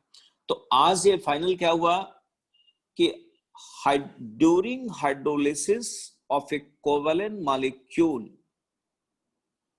there will be non-redox reaction if central atom, if the least electronegative atom is in its common oxidative state, one of its common oxidative state, है ना, तो ये नॉन रेडॉक्स रिएक्शन होगी। लेकिन XeF2 में, XeF4 में कॉमन होते हुए रिडॉक्स रिएक्शन हो। इसके अलावा एक और बेटा पिछले क्लास में बताया था, IF3, आयोडीन का +3 ऑक्सी एसिड सर्वाइव नहीं करता है और ब्रोमीन का +3 ऑक्सीडेशन स्टेट सर्वाइव नहीं करता है। यानी ये चार स्पीसीज को छोड़कर बाकी हर जगह नॉन रिडॉक्स रिएक्शन होगी। तो आप इसको याद कर लीजिएगा इस तरीके से कि ज़ेनॉन के फ्लोराइड्स है ना, XeF2 और XeF4। और मैंने आपसे कहा था एनसीईआरटी में देखने के लिए, देखा था आप लोगों ने? हेलो हेलो, आप लोगों को आवाज नहीं आ रही? कहाँ सो गए बेटा तुम लोग? Yes sir. सो गए क्या? सुन, यस सर। No sir. सोना है। समझ गए ना? आप देखो पूरा वर्डिक्ट हमारा सामने आ गया ना, पूरा वर्डिक्ट। और ये भी पता चल गया आज की डेट में, तुम्हें पता चल गया कहाँ SN1, कहाँ SN2, कहाँ SNAE number 1, SN1, SN2, SNAE पता चल गया। रूम टेम्परेचर पर होगी या डास्टिक कंडीशन पर होगी, रिडॉक्स होगा, नॉन रिडॉक्स होगा, पार्शियल होगा, कंप्लीट होगा या दोनों होंगे, ये भी पता चल गया। कुछ ऐसे केसेस जहां पर हमेशा पार्शियल ही होती है, जैसे CCl4, जैसे CCl4 हो गया, BiOCl भी पार्शियली होगा, कितना भी पानी उड़ेल दे। और partial as well as complete AXN बताया था, याद है ना आपको? अच्छा एक और बात, अभी जैसे पिछले क्लासेस में हमने बताया था AXN में partial as well as complete होगी, तो वो वाला कंसेप्ट यहाँ लगाएं तो XeF4 में partial as well as complete होगी या नहीं होगी? जवाब दें। होगी। Partial as well as complete होगी नहीं होगी? नहीं होगी, क्योंकि मैंने तीन कंडीशन दिए। पहला कंडीशन क्या था? Central atom X greater than equal to 4, तो वो तो है। दूसरा दिया था कि ऑक्सीजन के साथ डबल बॉन्ड बना ले। और तीसरा क्या था कि नॉन रिडॉक्स हाइड्रोलिसिस। तो यहाँ क्या हो गया? रिडॉक्स हो गया ना बेटा। तो रिडॉक्स में वो मामला अटक जाएगा। अकेला केस है जहां पे जहां पे रिडॉक्स होती है। यानी पूरे हाइड्रोलिसिस जो हम लोग पढ़ रहे हैं उनमें से अकेला यही केस आता है जो +4 पे जो है ये रिडॉक्स आ जाता है। अब हम नेक्स्ट पेज आते हैं और हाइड्रोलिसिस ऑफ ज़ेनॉन फ्लोराइड। अच्छा यहाँ एक और बड़ा अच्छा पॉइंट, बहुत अच्छा पॉइंट आपको और बताऊं। देखिए XeF4 को बेटा सुनिए ध्यान से, XeF4 को किसी कांच की बॉटल में या कांच टेस्ट ट्यूब में नहीं रख सकते। क्यों? जरा सा मॉइस्चर अगर उसके अंदर है, अगर उसके अंदर मॉइस्चर है तो जानते हो मॉइस्चर क्या करेगा? उसकी हाइड्रोलिसिस करा देगा, और हाइड्रोलिसिस में क्या बनेगा? HF। तो ये जो HF है ना, ये HF उसकी ग्लास की वाल को कमजोर बना देगा, कोरोड करेगा, और उसमें एक एक्सप्लोसिव सब्सटेंस क्या है यहाँ पे? XeO3। तो XeO3 एन एक्सप्लोसिव सब्सटेंस। जरा सोचिए, एक कांच की बोतल में अगर हम XeF4 रखते हैं, उसमें हल्का सा मॉइस्चर हो और रखा रहने दे, उसके बाद उसी बोतल को कहीं उठा के मैं फेंक दूं तो क्या होगा? Bomb blast. बम ब्लास्ट, धमाका हो गया। समझ गया ना? दोनों चीजें यहाँ पे HF भी हो जाएगा और XeO3 आ जाएगा। अब मैं आगे बढ़ता हूं। नेक्स्ट स्टूडेंट्स लेता हूं hydrolysis of xenon hexafluoride. Xenon hexafluoride में ध्यान दें, ये नॉन रिडॉक्स होगी HgF4 and plus 3 water and this gives room temperature पर HgO3 and plus 6F। ठीक है ना, ये हुआ एक्सप्लोसिव। अगेन देखिए फिर यहीं पे लफड़ा आ गया। HgF6 को भी क्या किसी मॉइस्ट ग्लास में रख सकते हो क्या? नहीं रख नो सकते। सर। अगेन एक्सप्लोसिव है ना। अच्छा अच्छा, ये बताओ ये पार्शियल हाइड्रोलिसिस करेगा नहीं करेगा? Partial as well as complete दोनों होंगी नहीं होंगी? होगी। हो जाएगी। करेगा। कैसे कैसे? क्योंकि रेडॉक्स नहीं हो रही है ना। रिडॉक्स नहीं हो रहा, तीनों कंडीशन Non-redox। फॉलो हो रही हैं, तीनों कंडीशन फॉलो हो रही है ना। n की वैल्यू 4 से ज्यादा है, डबल बॉन्ड बना सकता है। Yes. अच्छा अब आगे लिखते हैं, HgF6 can also undergo partial hydrolysis। तो HgF6 plus water पार्शियल बेटा हाइड्रोलिसिस करें तो क्या प्रोडक्ट बने? HgOF4 and plus twice HF। और क्या बना सकते हैं? HgF6 plus 2 water room temperature HgO2F2 plus 4 HF। ठीक, इसकी एक और अच्छी देखिए, वैसे तो हाइड्रोलिसिस खत्म हो गया हमारा है ना, हाइड्रोलिसिस खत्म। सर एक बार प्रीवियस स्लाइड दिखा। हाइड्रोलिसिस खत्म हो गया है ना बेटा, और टाइप ऑफ रिएक्शन यहीं पे खत्म हो जाती है। लेकिन मैं 18 ग्रुप यानी जिनॉन पढ़े ना, 18 में थोड़ा एक दो प्रॉपर्टीज में और पढ़ा देता हूं ताकि 18 ग्रुप की केमिकल प्रॉपर्टीज में खत्म कर दूं पी ब्लॉक में। हेलो, ठीक आगे बढ़ो। हाँ सर। हाँ तो अब मैं Yes. पी ब्लॉक में 18 ग्रुप की कुछ प्रॉपर्टीज पढ़ना चाहता हूं। देखिए पहली इसमें है HgF6 is not stored even in dry glass vessel। बेटा HgF6 को ड्राई ग्लास वेसल में भी रखना जो है खतरनाक है, because it corrodes silica, glass and forms explosive substance HgO3। ठीक है ना, कैसे होगा मैं आपको समझाता हूं। यहाँ पे HgF6 and plus SiO2 room temperature पर ये बन जाएगा HgOF4 and plus SiF4। Actually ये जिनॉन की एक प्रॉपर्टी है फ्लोराइड डोनर, उससे डिसाइड होती है। फ्लोराइड डोनर का मतलब जो F माइनस देगा है ना, तो HgF6 F माइनस देगा, ये सिलिका बदल जाता है SiF4 में, SiF4 वोलेटाइल है, निकल जाएगा और कन्वर्ट हो जाएगा HgOF4 में। अब HgOF4 जो बन चुका है वो फिर सिलिका के साथ रिएक्शन करेगा और ये बनाएगा क्या? HgO2F2 and plus SiF4। फिर HgO2F2 plus SiO2 room temperature पर ये बदल जाएगा HgO3 and plus SiF4। मतलब HgF6 धीरे धीरे करके सिलिका को कोरोड जब करेगा तो अपना बदल जाएगा किस में, N explosive substance.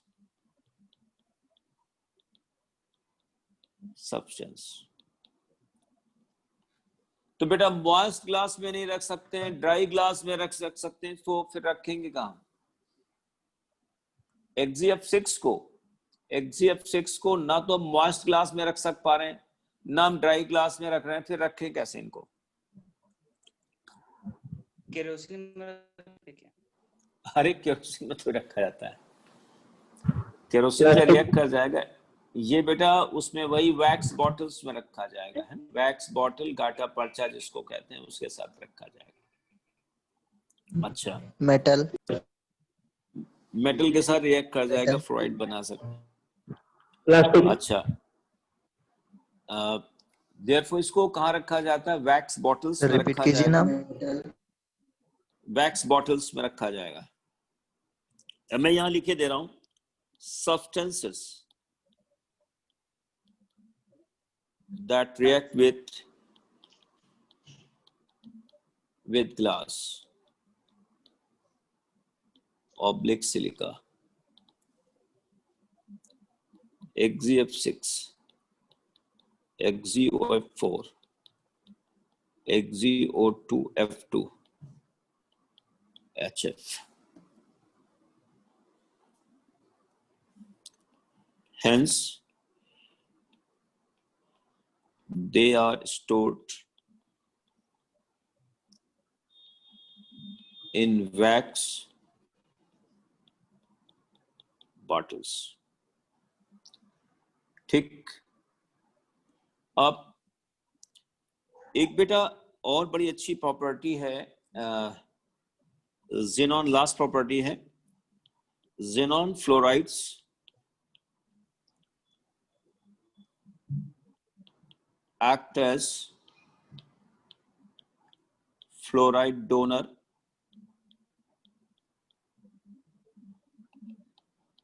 fluoride acceptor and fluorinating agents। ठीक बेटा, ये प्रॉपर्टी पढ़ने जा रहे हैं, ये लास्ट प्रॉपर्टी है।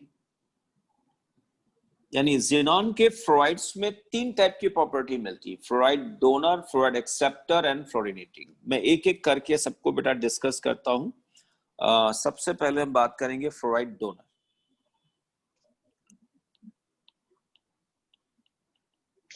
फ्लोराइड डोनर ये एनसीईआरटी में है। इससे पहले जो मैंने डिस्कस किया वो एनसीईआरटी में गिवन नहीं है। ये आज हमने जो भी डिस्कस करूं ये एनसीईआरटी में मिल जाएगा, बस वो सिलिका के साथ रिएक्शन ही दी हुई बेटा, फ्लोराइड डोनर। जैसे हम बात करें यहाँ पर XgF2 की रिएक्शन BF3 के साथ करा दे, XgF4 की रिएक्शन हम करा दें BF5 के साथ, ठीक है ना? XgF2 की रिएक्शन हो जाए HF के साथ,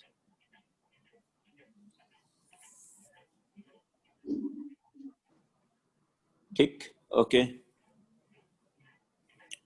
बेटा। ये 3 रिएक्शन हमने मान लिया बताई। सभी लोग जानते हैं, देखिए सभी लोग जानते हैं कि BF3 का फर्दर ऑक्सीडेशन नहीं हो सकता है। हो सकता है बेटा? आवाज नहीं आ रही बेटा? नो सर, नहीं हो सकता। BF3 का ना ऑक्सीडेशन हो सकता है और ना ही BF3 किसी को ऑक्सीडाइज कर सकती है, क्योंकि उसमें ऑक्सीडाइजिंग कैरेक्टर होते नहीं। लेकिन हाँ, BF3 एक लुईस एसिड है, एक लुईस एसिड है। तो जब XgF2 इसके साथ रिएक्शन करेगा तो यहां बन जाएगा XgF प्लस और BF4 माइनस। इसी तरीके से यहां पे बात करें BF5 ना तो है ना, यहां पर BF5 ना तो ऑक्सीडाइज होगा, ना ऑक्सीडाइजिंग कैरेक्टर शो करेगा, बट कि लुईस एसिड कैरेक्टर शो करेगा, लुईस एसिड, है ना। तो ये बदल जाएगा XeF3 plus PF6 minus, again ये बन जाएगा XeF प्लस और F माइनस HF। तो ये बेटा फ्लोराइड डोनर का काम हुआ है। इसका मतलब क्या हुआ कि इन स्पीसीज में आप लोग देख रहे हैं कि BF3 हो या PF5 हो या HF हो, they can stabilise, they can accept F minus, ठीक है ना। और इस तरीके से यहाँ पे रिएक्शन हो सकती है।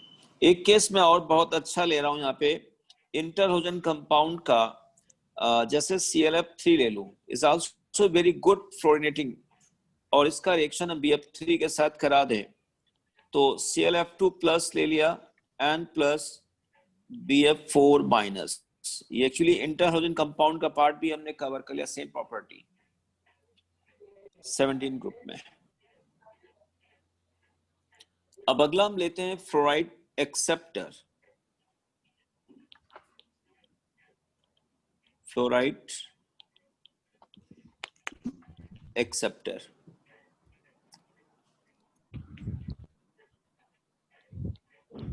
XeF4 plus caesium fluoride,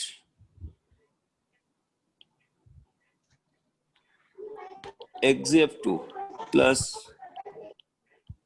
KF, ClF3 RBF। Okay बेटा, ये 3 रिएक्शन हमने दिए हैं। इन 3 रिएक्शंस में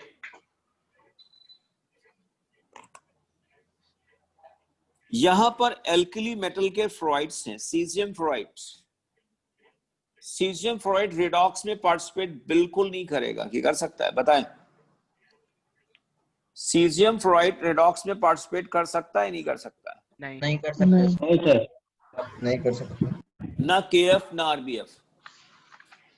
हाँ, ये आयनिक फ्लोराइड एक काम कर सकते हैं, फ्लोराइड दे सकते हैं। ये फ्लोराइड, अब ये लुईस एसिड का काम करेगा, लुईस एसिड, लुईस एसिड। ये आवाज क्यों निकाल रहा भाई, कहां से? खट खट।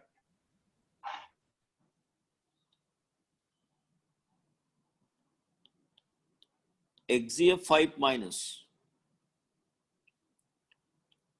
K प्लस F3 माइनस, ये रिएक्शन नहीं हो पाएगी क्योंकि XeF3 doesn't exist, doesn't exist. और यहां पर आ जाएगा रुबिडियम प्लस और सॉरी ClF,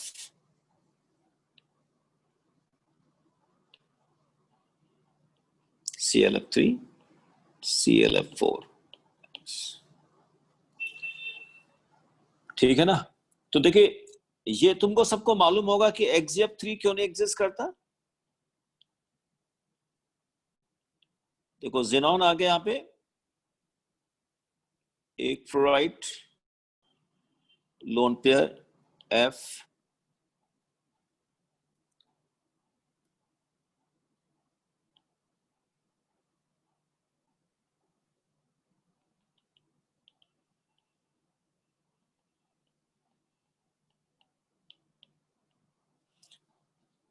नाइन्टी डिग्री पर 2 लोन पेयर नहीं एग्जिस्ट कर सकते ना बेटा, कि कर सकते हैं?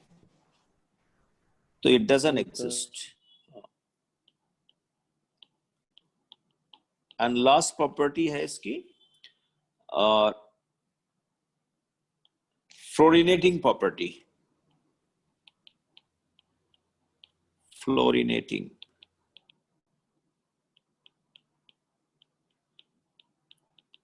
फ्लोरिनेटिंग प्रॉपर्टी जैसे XeF2 ले लो प्लस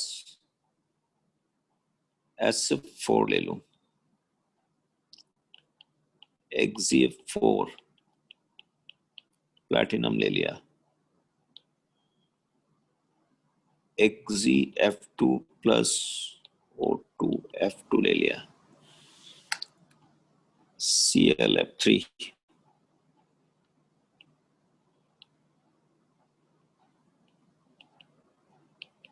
यूरेनियम ले लिया। देखिए बेटा यहाँ पर ये ऑक्सीडाइजेबल है ना, तो ये क्या करेगा, इसको अपना बना लेगा जिनॉन, एन प्लस बन गया SF6, ये जिनॉन प्लस PtF4, और ये oxygen plus XgF4, UF6N plus chlorine. Okay बेटा, इस रिएक्शन को समझिए सब लोग। देखिए actually SF4 it can be oxidized into SF6, तो इस समय ये एक ऑक्सीडाइजिंग एजेंट का काम करेगा, ऑक्सीडाइजिंग एजेंट, ये ऑक्सीडाइजिंग एजेंट का काम कर रहा। फ्लोरिनेटिंग का बेटा मतलब ऑक्सीडाइजिंग एजेंट है ना, इसमें ये ऑक्सीडाइजिंग एजेंट का काम कर रहा, इसमें ये ऑक्सीडाइजिंग एजेंट का काम कर रहा। एक बार मैं इन तीनों में कंफ्यूजन ना हो इसलिए रिवाइज कर देता हूं सभी लोग एक बार। जैसे बेटा हमने XgF2 की रिएक्शन एक बार हमने BF3 के साथ कराई है ना, एक बार हमने BF3 के साथ कराई, एक बार हम सीजियम फ्लोराइड के साथ कराई, चलो इसको 4 ले लेता हूं है ना, एक बार हम प्लैटिनम के साथ कराई। बताओ इन तीनों के साथ इनका बिहेवियर कैसा होगा, अलग अलग होगा या सेम होगा बेटा? अलग अलग। देखो BF3 रेडॉक्स में पार्टिसिपेट बिल्कुल नहीं कर सकती, बस लुईस एसिड का काम कर सकती, तो इसके साथ फ्लोराइड डोनर का काम करेगा है ना, F- डोनर का काम करेगा। CFS सीजियम फ्लोराइड आयनिक है, वो फ्लोराइड दे सकता है, फ्लोराइड एक्सेप्टर का काम करेगा। और ये प्लैटिनम एक मेटल है बेटा, ये ऑक्सीडाइजेबल है, ऑक्सीडाइज हो सकता है, रिडॉक्स कर सकता है, इसलिए यहां पर ये फ्लोरिनेटिंग का काम करेगा।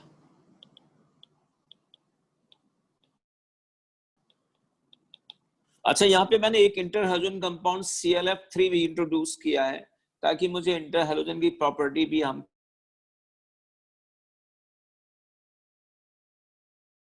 को पी ब्लॉक में इसी से हम बता दे रहे हैं आपको। तो इस तरीके से जिनॉन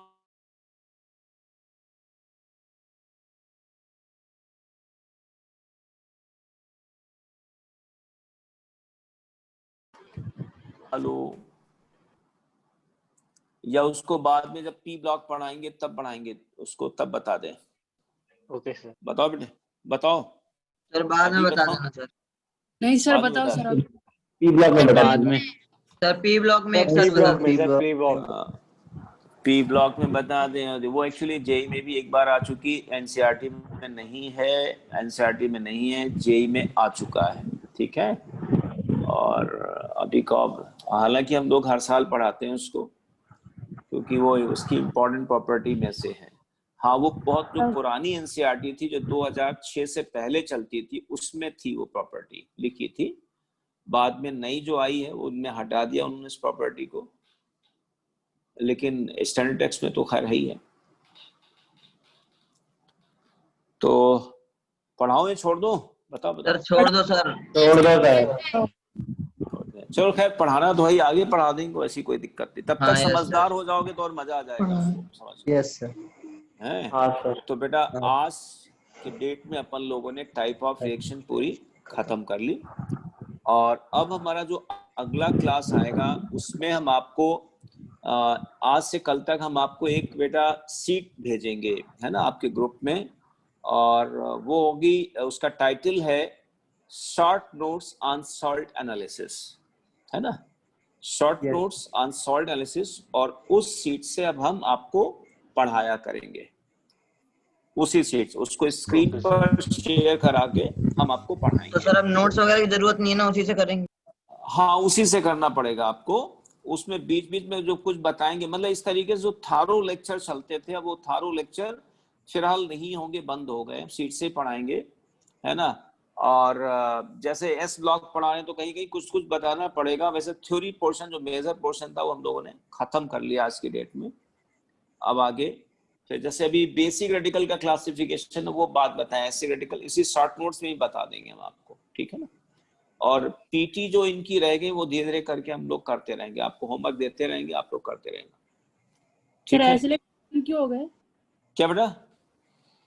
बंद क्यों हो गए ऐसे लेक्चर? कौन से वीडियो लेक्चर? आवाज नहीं आ रही। हेलो हेलो, हाँ क्या करो? हाँ चला गया। चला गया। हाँ हाँ चलो ठीक है बेटा, है ना। मीटिंग ओवर की जाए। यस हेलो, कोई डाउट क्वेश्चन बेटा किसी का? सर जेनॉन ऑक्साइड्स में स्टेबिलिटी क्या क्या?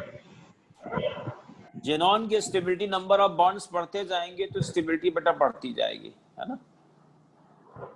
बॉन्ड्स बढ़ते जाएं स्टेबिलिटी बढ़ती जाएगी बिकॉज ऑफ द रेजोनेंस, आप कह सकते हैं उसको। सर आपके बाकी के लेक्चर कब आएंगे?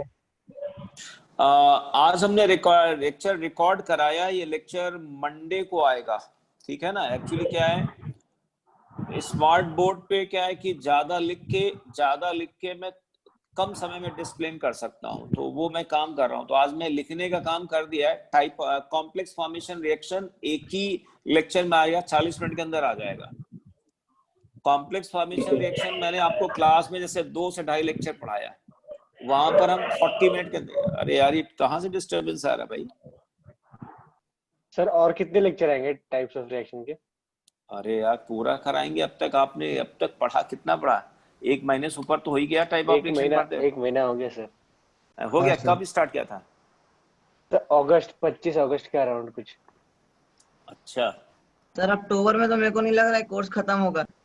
अरे तो काहे टेंशन करते हैं, नवंबर में खत्म कर लेंगे, दिसंबर में खत्म कर लेंगे। सर पेपर भी तो है फिर। हाँ सर तो पेपर। होने दीजिए, क्या था, छोड़ देना पेपर बेटा, क्या दिक्कत है? सर उसी के लिए तो क्यों? पढ़ रही है। तेरे को ज्यादा तेरे को ज्यादा चिंता हो रही है? सब खत्म हो जाए तुम परेशान मत हो। तो ज्यादा टेंशन करता है, खत्म होने की बात करता है ना।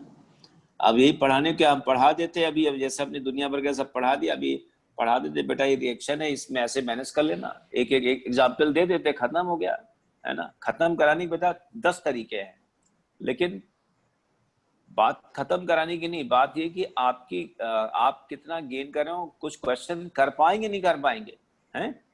आज बायजूस और अनअकैडमी वाले जो पढ़ाते हैं वो जिस हिसाब से पढ़ाते हैं उससे एडवांस के पेपर कर पाओगे? हमको जवाब दो। नहीं कर सकते हैं, कतई नहीं कर नहीं सकते। सर बिल्कुल। अरे मेंस नहीं कर, मेंस में भी आजकल बहुत अच्छा आ रहा है, तो ये ऐसे पढ़ाने से थोड़ी हो। तो वो तो एक मॉडलिंग का काम करते हैं, जैसे लगता है कि वो करीना कपूर हो गई या कैटरीना कैफ हो गए हैं। क्यों सलमान खान जैसा बिहेवियर करने लगते हैं कि हम तो सलमान जैसा लुक दे रहा हूँ यहाँ पे, उनके स्टाइल झाड़ने लगते हैं, तो ऐसे थोड़ी होता है बेटा। ओके चलो बेटा, ओवर की जा रहे हैं ना। सर ओके एक्स अनस्टेबल कैसे है? Good night. हाँ ओके हाँ क्या बोला बेटा? सर एक्सियोफोर अनस्टेबल कैसे है जबकि उसमें डबल बॉन्ड तो बढ़ गए? अरे 4 बॉन्ड कैसे बना लोगे, बताओ मेरे को, जवाब दो। 4 बॉन्ड कैसे बनाओगे? 4 बॉन्ड sp3 में 4 बॉन्ड कैसे बनाओगे, इसका जवाब दे दो। अब ये 2 मिनट में आंसर आपको मिल जाएगा। sp3 हाइब्रिडाइजेशन में 4 पाई बॉन्ड बनाने, तो 4 पाई के लिए कौन कौन से डी ऑर्बिटल इन्वॉल्व करोगे, बोलो।